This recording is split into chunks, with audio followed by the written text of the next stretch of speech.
very much. Please take your seats, ladies and gentlemen. I salute you, ladies and gentlemen, and please bear with us. I know that this function has taken a little longer. Njagala okwebaza Musumba Namboze olw'ekyawandikibwa kyatuwadde. Mulabenna ab'emukono musibye mutanno.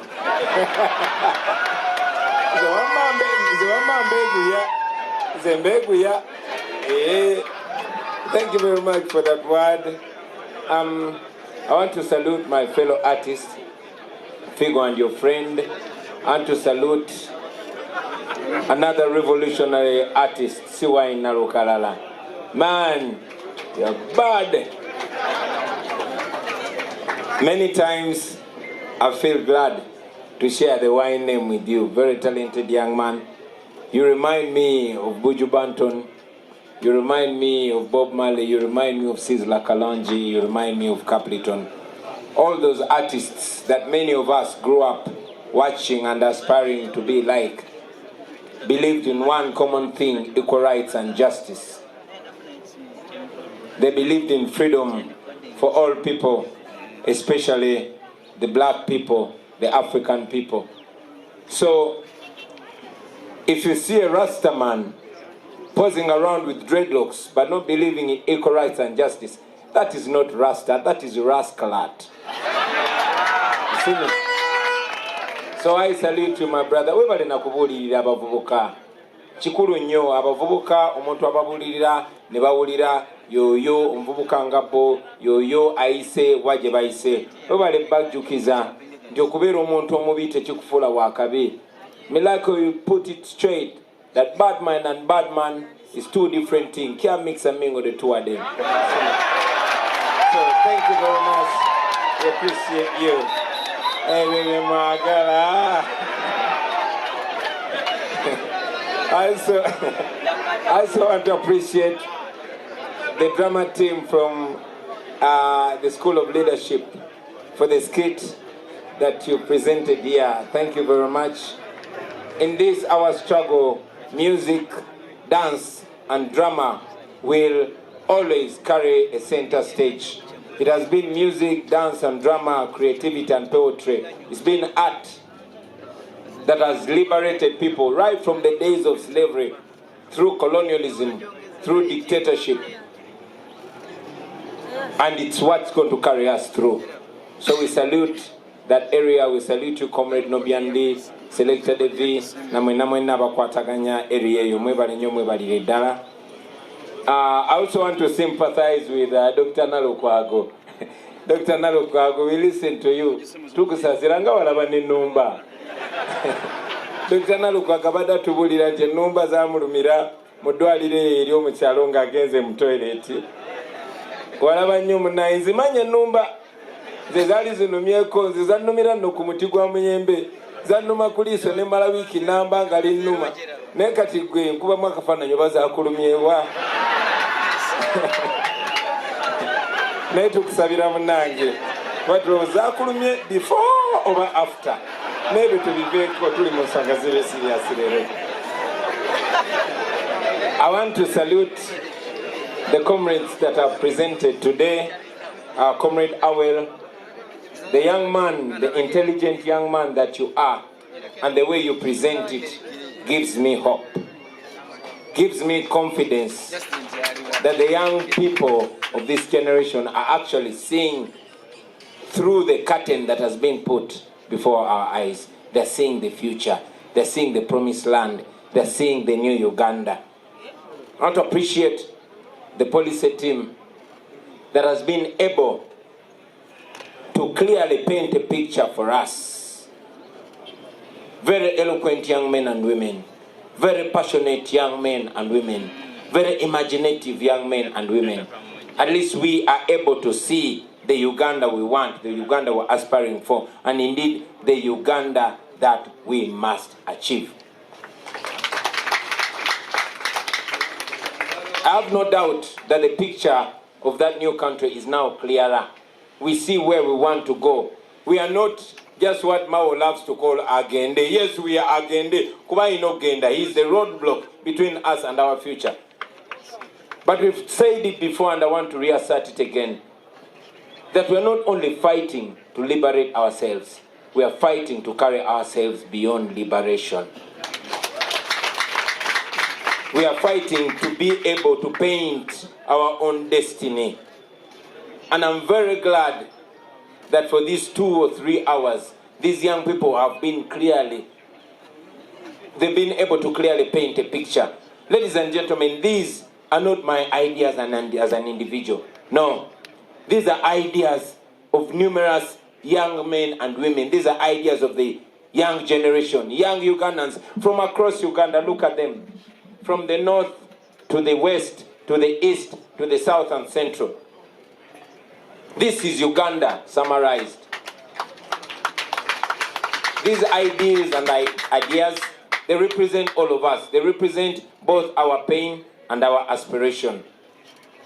They represent the aspirations of a new generation.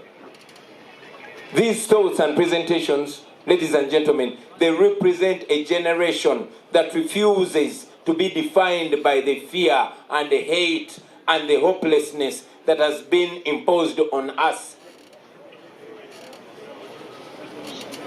Fear has been imposed on us. We fear each other.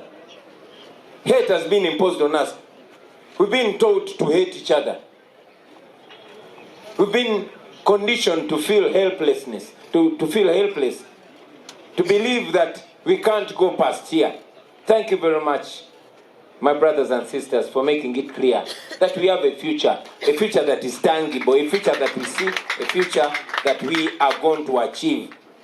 And I also want to add my voice on yours in the affirmative that we are indeed going to build a new country for ourselves and our children. We are going to build that country for ourselves, by ourselves.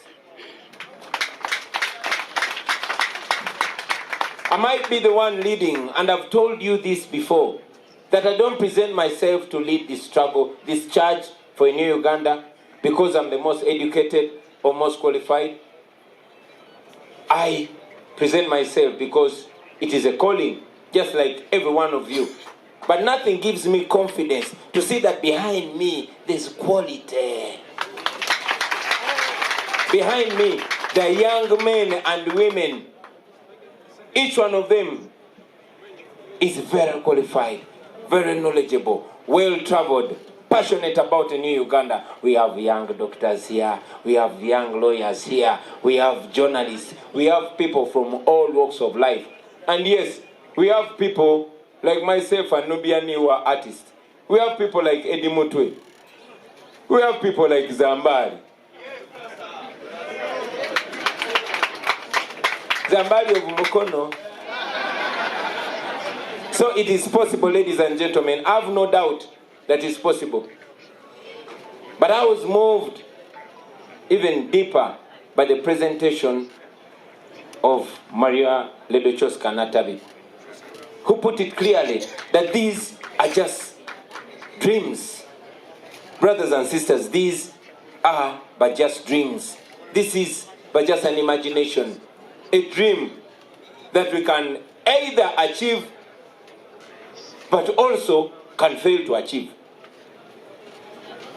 This is a dream that we can get, but this is a dream that we can also fail to achieve and keep dreaming about it if we don't take the necessary steps. Over a few years ago, I've learned that in life you don't get what you deserve. You get what you negotiate for. In fact, you get what you fight for, not what you deserve. But brothers and sisters, again I want to tell you that what we deserve, what you deserve, is worth fighting for. Yes, it does. What do we have to do then? Let's do the necessary. Step number one, start by magnifying this, by amplifying this. I like that this has been presented precisely but clearly. It's right here. This is what we want to bring to Uganda. When we say Museveni agende kubalemezaawo bino. What you have to do as a citizen, number one, is to help further paint this picture to all and sundry.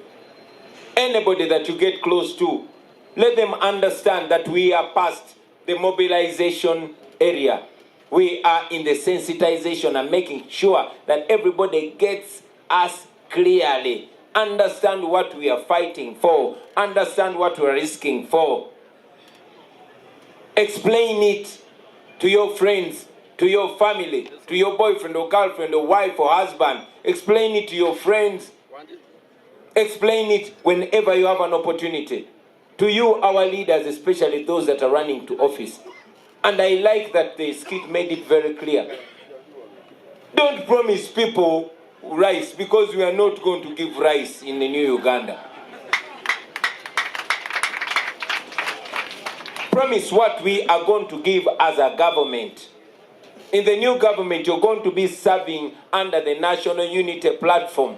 And this that I'm promising, you are going to be responsible to deliver to your constituents. This is going to be government policy, and all leaders are going to be charged to deliver this. So explain it to people so that people know exactly what to demand from you when we are in power. Make it clear. Make our manifesto your talking points when you go to speak.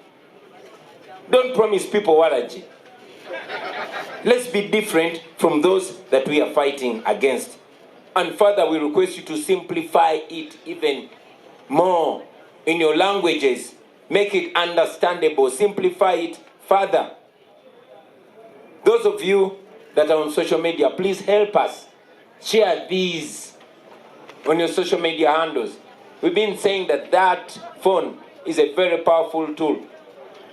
Please lend it to Uganda. Lend your TikTok account to Uganda, your Facebook account, your Twitter account, all platforms that you can. Show people what Uganda can achieve. Even if you don't support the NUP or the NUP candidate, at least let every young Ugandan understand what Uganda can turn into. And then we can decide who takes us there. I've already shown you that I have the law to take you there. But at least let us first understand where we want to go as a country. Let's understand the kind of country that we want. And then we will find the courage to take the first, second, and more steps towards that Uganda that we want to get to. So, help us. Push it. I know we have different talents. Those that can animate it. Break it down, simplify it. Let even a young child of 5, 6 years understand the kind of country that we want, because we are not going to stop. I told you a few weeks ago that we are not going to wait to celebrate when we get there. We shall celebrate along the way. Even knowledge of what we want to achieve is victory enough. Let us celebrate it and then keep moving towards it. So break it down for those people. Make it understandable. Then another thing I want to tell you, brothers and sisters, organize, organize, organize. Send this message down to the common people. Build teams. Zitwaite gari. Build teams. Let them go door to door, not just asking for a vote, but painting a picture of what people are voting for. I want people to know what they are voting for. So organize. Go to your constituencies. You, the leaders, I really love your company on the campaign trail. But I request you to spend more time in your constituencies. Go there. Don't wait for me to come to your constituency with you. While we turn the nation upside down, turn your constituency upside down, and organize, organize, organize. Identify polling agents. Identify people who will help us at every step of this democratic revolution. Muzimbe gali zinywere. Also, While at it, please identify alternative means of communication. We all know the Museveni kind of election, and I'm sure he thinks that he is bringing his usual nonsense in this election. So, think ahead. We all know what these people are planning. Think ahead. You know they're going to switch off the network. You know they're going to switch off the internet. Plan ahead. Find alternative ways of communication so that we are in touch as a nation. We are entering a very critical phase of this revolution. So I charge you to go and find different ways. Sit down, burn the midnight candle. Form discussion groups. You never know. Maybe your small group might be the one that will develop the idea that will liberate us. So work together, build together, and let us do it, because I know we are going to do it. This, ladies and gentlemen, many people hear us. When the struggle is over, we shall wear the victor's crown. We are going into a risky time, but we can choose to see it from two different perspectives. From one side, you can look at it as a risk. And from the other side, you can choose to look at it as an opportunity. So, let's make the brave choices. Like I said, they hear us singing, when the struggle is over, we shall wear the victor's crown. What is that victor's crown? That is the one. Eyo yengule je tubagamba bulijjo. What they just explained here. Eyo yengule je tuogerako bulijjo. The first 11 and more will come when the struggle is over, when we defeat General Museveni and his corrupt regime. So, ladies and gentlemen, in that new Uganda, make it clear to the people what they are voting for. They are not voting for Kyagulanyi, the individual. They are voting Kyagulanyi, who represents that. They're not voting for NUP, the political party. They're voting for NUP, which represents that. That is exactly what they are voting for. Anybody that is taking the umbrella, that is what you are voting for. Anybody that is risking, that is what you're risking. Anybody that is fighting, that is exactly what you're fighting for. You're not fighting for money to be put in your pocket. You're fighting for a better country. Gladly, in that country, we look at you as leaders. So when you're going to prison, our brothers that are in prison, and many of us that might go to prison, that is what we are going to prison for. For those that will be tortured, even those that will be killed, that is what we are dying for. And I have good news, my brothers and sisters. Whether you are fighting, that is worth fighting for. Whether you're going to prison, it is worth going to prison for. Even dying, this is worth dying for. Because we are doing this for our children and our children's children. We are doing it because the alternative is slavery. And me as an individual, and I believe all of you, or most of you, would rather die than be slaves on the land of your forefathers and foremothers. I can guarantee you that at the end of this, your children will be in charge of their country. They will be able to paint their own destiny. These young men and women, and all those among you, this is a young Uganda. It's a new Uganda, a young Uganda, a brilliant Uganda, a progressive Uganda, a successful Uganda. A Uganda that is not a laughing stock among nations. That is a Uganda that we are going to get, ladies and gentlemen. I want to appreciate those that are already involved, especially those that we are moving with on the campaign trail, and those that are moving, those that are working on social media, those in the diaspora that save their working hours to work for Uganda, to send a message for Uganda. You're doing a tremendous job. We really, really appreciate you. I want to appreciate our comrades, especially the foot soldiers, for the discipline Please clap for yourself. The discipline that you're exercising on your own selves and the discipline that you're exercising on the road. Many times I look behind and I feel so proud of the team that we're working for. So disciplined on the road, so kind to the people that come to us, so protective of those that come to support us, the vulnerable people, the women and children. Thank you very, very much. Once more, I want to again request you to look out for our people. Like I said, on this trail you won't be protecting me, but each other and those that come to support us. Please continue protecting them. We have not seen many cases of thugs stealing funds from our supporters. I've told you this before, that the regime is our duty to protect our people, and we shall do a good job protecting our people. I warned the criminals, I warned them, I want to warn them again. Temukola era, nemuloza nti mujja mufe kuba abantu bafe, kuba baboyi mujja kutya.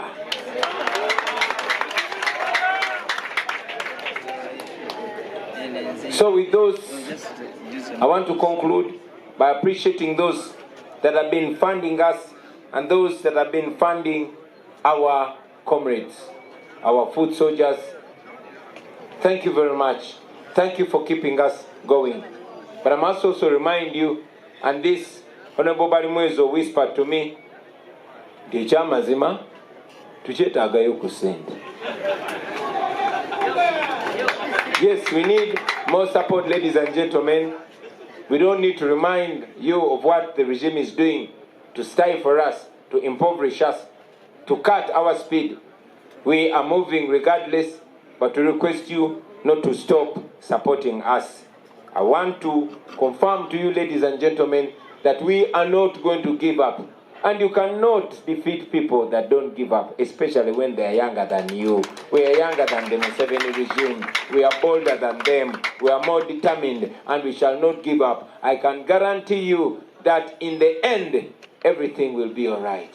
And if everything is not all right, then it will not be the end. Thank you very much, ladies and gentlemen. Ngeri omusana gye gwakennyo ne bwesibiza mu Luganda. Abemukono baŋŋambye mbizeeko ne mu Luganda. Basebo ne bannyabo, tusiima nnyo ttiimu yaffe eya polisi, abaami n'abakyala ab'emyaka emito naye nga bagezi nnyo ate nga baagala nnyo ensi yaabwe. Tubeebaza nnyo olw'okutusigira ekifaananyi ekya Uganda empya. Nkakasa kati bantu batono nnyo kabe kasinge nga tebalinawo abatategeera kirooto kya Uganda empya. Kati ffenna tumanyi kye tuyayaanira, tumanyi exactly kye twagala okuteekawo. Tuli basanyufu nnyo ti abantu abatutotoledde abatemeetemye mu bisuubizo byaffe bya Uganda empya bava mu bitundu bya Uganda byonna. Eno kye kino ekifaananyi ekya Uganda, abava mu mambuka, abava ebuvanjuba ne bugwanjuba, abava mu masekkati ne maserengeta, bonna bakiikirira ebirooto n'ebyayaanirwa eby'omugigi omuto ebya Uganda empya, Uganda ejjudde amasanyu, Uganda gye tukakasa nti tulina okufuna mu bulamu bwaffe, Uganda gye tukakasa nti tulina okusala amagezi gonna tugifune omwaka ogujja mu kutema mu bigambo ebitonotono mu myezi 3. Tubeebaza olw'ekifaananyi kye mutusiigidde, kubanga kyongedde okulaga nti ddala yeffe bali be bayogerako. Oba mwawulira Haji Hussein Kyanjo be yayogerangako generation ege, yeffe Kasire Gwanga be yabagamba nga yeffe, ne mu byawandiikibwa bonna mpozi byasomye yeffe twagaana okutuumibwa oba okukuumibwa mu busibe oba obukyayi oba okutya n'oba obutaba na ssuubi. Ffe twasalawo ebiseera byaffe eby'omu maaso tubiteeke mu ngalo zaffe, ku lwaffe, ku lw'abazadde baffe, naye okusingira ddala ku lw'abaana baffe. Era nga tubakakasa tise tugenda gizimba baganda bange. Bino byonna bye mulabye ebimu badde mu Luzungu, ebirala mu Luganda, naye bijja kutuukawo. neranga mwanyinaffe nattabire edo kyosika okuva ebusoga ebutembe bwatugambye nti bino byonna bikyali birooto, bino byonna bikyali biteeberezo, bino byonna ssuubi, bino birooto. Naye era njagala mmanye nti bino birooto bye tusobola era bye tukolerera okutuukako mu bbanga eritali lyawala. Naye nga bwe mukuba engalo zammwe njagala mumanye nti era bino bye birooto bye tusobola okulemwa okutuukako. Tusobolera ddala okulemwa okubituukako singa tetukola kituufu. Ekituufu kye kiruwa? Ekituufu basebo ne bannyabo kwe kumanya nti mu bulamu tofuna ekyo ky'osaanidde kufuna. Nedda, ofuna ekyo ky'okayaniridde, kabe kasinga ekyo ky'olwaniridde. Yes. Tewali mirembe gye bagenda kuleetera waka ku soosiyo, bw'oba toli mu matibu osaana okangule ku voice sigala ku koosiyo era manya rights zo. Tolema kukolerera Uganda gwezimba ggwanga lyo wadde nga boosi wo teyali wa choice yo, gwe lwana ggwanga lyo lino ggwanga lyo. Bannange, ekirooto kino tusobolera ddala okulemwa okukifuna singa tetukoze ekituufu. Eky'omukisa omulungi, ekituufu tukimanyi baganda bange. Era ekituufu nsaba tutandike okikola mbagirawo. Okusookera ddala mbasaba mwenna bannayuganda, si bakulembeze bokka, naye buli munnayuganda olifuule katalaalyo, okufuula mulimu gwo okutemaatema manifesto eyo, okutemaatema ebigendererwa bya NUP. Obinnyonnyole buli muntu gw'osobola okutuukako. Tandikira ku bazadde bo, odde ku mwagalwawo, odde ku baana bo oba mikwano gyo, ab'ekinywi kyo b'okola nabo oba bonna b'otuukako. Osobola okukikola mu buntu, osobola n'okozesa social media yo. Mutuyambe mu kimaking clear, abantu balabe kye balwanirira. Bw'oba omanyi ky'olwanirira kizibu okussa omukono. Bw'oba olengera gy'olaga bannange kizibu okupondoka n'ogwamu amaanyi. Abantu mubalage gye tulaga, bamanye nti tetuli kino Mao kyayagala okuyita nti abo bagamba just Museveni must go. Yes, Museveni must go, but after Museveni goes, our job will just have begun. Museveni mwana agenda, omulimu gwaffe gujja kuba gwakatandika. Awo tutereze Uganda empya. So tubasaba mukinnyonnyola abantu, nammwe abali ku social media tuzenga tubasaba era twongera okubasaba baganda bange. Buli ayagala ensi ye, waakiri waayo vidiyo emu oba post emu oba eddakiika 10 buli lunaku ku lw'eggwanga lyo. Mwabali mu Uganda n'abali ebweru wa Uganda, tugezaako okuzimba ya Uganda empya eya buli omu, era buli omu alina omulimu. Olina abantu abakuwuliriza bayinza okuba 2, 3, 4, 5, 100, mutwalo, bawe obubaka buno. Tuyambe okimenyemenye mu ngeri yo, mu lulimi lwo, mu sitayiro yo, mu ngeri yo yonna omakinga sure nti abantu bakutegeera. Njagala okusinzira wano tulina omu ku baganda baffe, omuyimbi Nakinku, Honorable Walukagga. Njagala okusaba ssebo, taliwo wano naye nkakasa gyali ampulira. Njagala kusaba ssebo, manyi toyiya ne bayiya, twafirwa babasudde adisi gwe twakusigaza. Nkusaba okoleyo n'akayimba akakodongo kamotemeteme Uganda empya nga bwegenda okuba. Nkulaba buli mwaka ng'otematema omwaka, nkulaba ng'otematema omwaka, tematema Uganda empya. N'abantu beewaffe nabo bamanye. Abantu bangi nnyo tebalaba bino, abantu bangi nnyo tebawulira luzungu, abantu bangi nnyo ne betwogera bibabowa. Naye bwe mubitematema, mwe ba comedians, mwe ba artists, mutemeteme Uganda empya, abantu balabe kye balwanirira. Abantu balekerawo ogamba balwanirira Kyagulanyi oba balwanira NUP, bamanye kye balwanirira. Ne bw'aba tawagira NUP oba Kyagulanyi, naye amanye nti alina kyalwanirira, asobole okugeraageranya wa waali na wa waalaga. Awo asalewo ayagala kusigala wano oba ayagala genda wali. Tukimenyemenye, abantu batutegeere bulungi nnyo. Abakulembeze naddala mu abeesimbyewo, temukyasobola kugamba nti temumanyi byagamba abantu. Temusubiza bantu katogo, temukulira bantu mwenge, temusubiza kuwa bantu sente. Abantu mwabapoloote nga mulina n'obujulizi. mubalage kitwagala obbawa kye kino kyakabi okusinga bucolo bwe babasaba ate nkakasa bajja bategeera awulidde bulungi so mumenyemenye manifesto yaffe buli wa NUP oba oli MP oba oli meya eno ye manifesto yokotandikira ebirala ebiri detailed oyongereza okwo naye abantu mubalage nti tugenda kola nga government tegenda kubeera ngene ya Museveni ekunkumuka tugenda kolera wamu. This is going to be government policy. Eno egenda okuba enkola ya government betugenda okulubirira era buli mukulembeze kulevo yonna yonna enjiri gye tukusaba ogende owe abantu.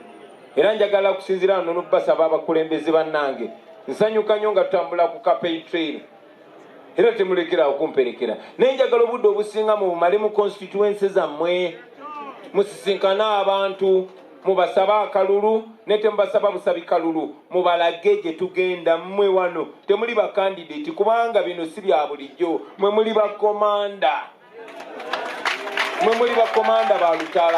balutabaalo muli baduumizi ate mmwe abatuuze abali eyo temulowooza nti olw'okuba waliwo komanda ali politiko timwe temuli komanda nammwe twabo bawa muli bakomanda kati njagala bakwate nga tebalina gwe bakwata bakwata onoona bayita mu nkwawa bwekyo bwe kiba kirina okubeera. Njagala obbasaba abakulembeze bwe mugenze mu constituency zammwe muteeketeeke tiimu zammwe zibakubira kampeni muzinnyonnyole. Nabadde eyo ku drive nendaba omwana ndowooza Honorable Hassan Kirumira yamuleese ali ludda oyo omwana omwana oyo mumpereyo omutwalo ojja kummanja. Nawulidde omwana ng'agenda annyonnyola ebintu for a minute weebale nnyo ssebo weebalire ddala for a minute nga simanyiiza ayogera naye ate ndi mu mmotoka. So abaana bano abato bali amangi wetulirewo naye bonja mulaba olayika toyinaamu na mutwalo.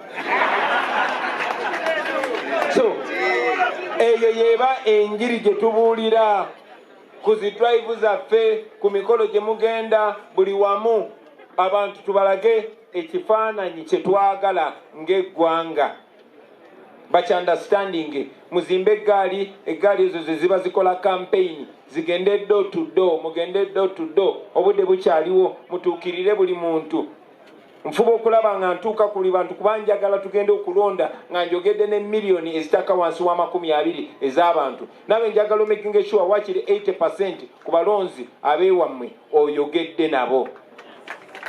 So mugende mu connecting n'abantu bamanye ti bino bya ddala si byo ebyokulondalonda mubiri nga Museveni byabadde ng'amanyi. Era mukozese n'ekino ekiseera okwa-identifying aba polling agents abagenda okuuma akalulu kaffe tuleme kutuuka ku kiri ekiseera nga temubategeera. Kati mubeekennenye gw'olabamu ng'alimu ebitege teekawo omulala obudde bukyaliwo. Mweteeketeeke wano we tugenda we wali wennyini we baayogerako. Njagala n'okubasaba mufune engeri ez'enjawulo ez'okuwuliziganyaamu. Mukimanyi bulungi nnyo okulonda nga Museveni yakulembera eggwanga. Saagala tutandike kwekanga mbu internet bagijjeko obadde tomanyi nti bagenda gijjako. Network bazijjeko obadde tomanyi nti bagenda giteekako bagijjako. Kati mutandike kati agenda okusalako internet nga tumugamba twakulinda doluddewo n'ogijjako. Mufune engeri ez'enjawulo ez'okukwataganamu. Mwetegekere kana akalulu tuyingira mu phase gye bayita eyakanayo kyani mu kana akalulu. Yes egenda kuba yeeraliikiriza kuba wano we batandikira okusiba abantu. Waisu ali mu komera, Edi Muntu ali mu komera, Akirewo ali mu komera, Gaddafi ali mu komera, Bobi Yang ali mu komera, Smart ali mu komera n'abalala kubanga bo ye blueprint yaabwe kati mukwateko abamwetolodde. Simanyani gwe baddako okusiba drone zeetala kana kaseera katiisa ne tulina choice tulina ekyokusalawo kana kaseera tukatunulire nga tuyimiridde ku ludda ki olw'okutya oba olw'essuubi. kuba bw'oyimirira ku ludda olw'okutya olaba buzibu bokka na bulabi bokka, ne bw'osalawo okukkana akaseera okalabira ku ludda olw'essubi olaba omukisa, olaba opportunity, olaba we tumukubira engwala, olaba we tumutendulira. So nze mbasaba tutunulire opportunity, tutunulire omukisa gwe tulina. Eky'omukisa omulungi tumanyi ki kye tulwanirira. Bwe tuyimba bulijjo nti olutalo nga luwedde tuliyambala engule gye twawogerako si yakwambala ku mutwe kugenda ng'emasamasa. Engule egyo gye twogerako yeeno ye Uganda empya gye tugenda okuzimba. Engule eyo bweba obuyinza n'omukisa gwe tugenda okuba nga tufunye, omukisa gwe tusaba bannayuganda yonna yonna gye twetoloola gwenkakasa nti bagenda gutuwa. Omukisa ogwo bwe bagutuwa tubalage Uganda empya bwefaanana. Abantu bamanye nti bagenda okulonda tagenze kulonda James Mubiru nedda, tagenze kulonda Nup'S nedda, tagenze kulonda Mwanga Kivumbi oba Malende nedda, agenze kulonda Uganda empya. Amanye nti ne bwaba nga bamukuba tiyagasi ku lwekyo ajja gguma, ne baba bamusiba mukomera ku lwekyo kyakkiririzaamu ajja gguma, ne baba batutemula nga tugamba kino it is something worth fighting for, worth risking for and worth dying for. Era mbakakasa kino ekintu nze ntalayo buli kimu, era namwe mbasaba mutale afya kubanga tujja tutuukayo. Kamalirize baganda bange nga mbeebaza olw'obuntu bulamu olw'empisa. Mubadde mulaba nti wiiki 2 eziyise tetufunyeeko kabenje n'akamu okugjako emmotoka ya poliisi, emmotoka za poliisi 2 ezajja ne zitomera abantu nga tugenda Busunju. Tetufunye kabenje konna kubanga mubadde muvuga bulungi nnyo, mubadde mukuuma layini yammwe, wadde emmotoka nnyingi piki nnyingi naye mukuuma layini yammwe. Mbasaba mukuume empisa ezo. N'abatulugunya baswala bishuwa tebatwagala, bandyagadde otutulugunya naye banoonya ensonga ekyababuze, temubawa nsonga. Kamera kesigale nge batunuddemu bo banyige bunyinzi bagambe kawadde tewali nsonga piga huyo kale. Neffe we need to be clear, we need to be safeguarded before the eyes of the people, before the law and before God. So mbebaza nnyo olw'empisa, mbebaza nnyo olw'obuntu bulamu, mbebaza nnyo olw'okubeera n'ekisa naddala security team yaffe, abaana baffe abatambulira ku boda, mwenna ba foot soldiers, mwebale nnyo, mwebalire ddala. Nja kwebaza abo abakuumye abantu nakibagambako nti omuntu gw'olaba ku kkubo oyo muwala akyamuse n'afiriminga ebyo ebintu n'abiteeka ku akawunti ye atupushingira nnyo struggle yaffe. Eyo essimu eringa emmundu mweno fight, tuli mu lutalo lwakuba olutalo lwaffe luli non-violent. Era eyo essimu gy'olaba mweno digital era, eyo essimu eringa mmundu. Nabagamba mufube nnyo okukuumagana naye okusingira ddala okuuma abantu abajja okutuwagira. Gavumenti ya Museveni ng'ekozesa Christopher Damulira bagenda mu ghetto tebanoonyayo bali talented nga Siwaina Lukalala, oyo ghetto youth nga nze wano, naye tebaagala yaabo, baagala babbi, baagala baziba misango bajje batuzeeko emisango. Nabagamba temubakkiriza, temubawa chance kutulugunya abantu baffe. Njagala bazye basanga ate ffe nga tuli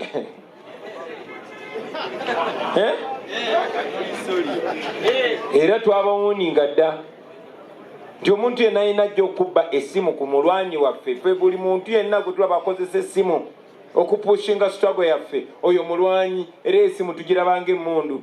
Era baganda bange omuntu yenna alina abbako omuntu essimu nga tuli mu struggle ne mumulaba mumuyise nga bbye emmundu.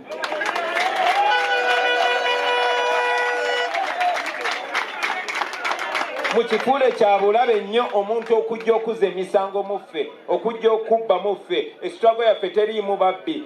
Number 1 duty ey'abantu bonna ba freedom fighters kubeera disciplined.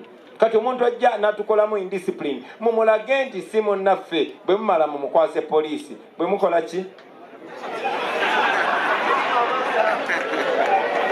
Nga nva waggulu njagala okwebaza bonna abatusapootinze.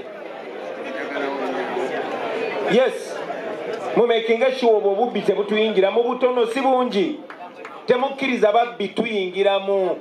Era nammwe ababbi abali eyo mbalabula nti bino tulwanirira mmwe. Tulwanirira mmwe ate bino bya ddala. Tulwanyisa omulabe waffe n'abo abeefula abamu ku ffe bakozesa. So temukola ki? Njagala okwebaza abatuwagidde, abatuvujjiridde, mwebale nnyo mwebale ddala. Bali mwezo yankubi akama tetukyetagayo ku ssente. Mulaba batuyise ewala ewantu wetwandivugidde eddakiika 2 ne tuvugirawo essaawa 2 essaawa 3. Ffenno tetukaana nabo kuba neeyo waliyo abantu ate basinga okunyigirizibwa. So naye tuyitayo. Kitegeeza nti amafuta tukozesa mangi. Twogera nnyo nze njogera ebigambo bannange kitegeeza ndya n'emmere nnyingi. So baganda bange ekyamazima tukyetaagayo ku buyambi. Temulekerawo okutuyambako mugende maaso nga mutuwagira tulwane luno olutalo tumaleko.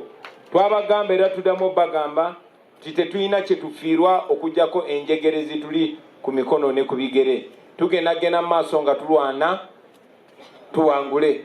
Bakakasa nti tugenda kuwangula. Bino gye binaggweera buli kimu kijja kuba kiteredde. Era mwe munalaba nga buli kimu tekinaterera nga mumanya tebinaggwa. Mwebale nnyo mwebale eddala mu ngeri enjawulo kanneebaze era recognizing Father Kizito avudde mukono. Webale nnyo webalire eddala.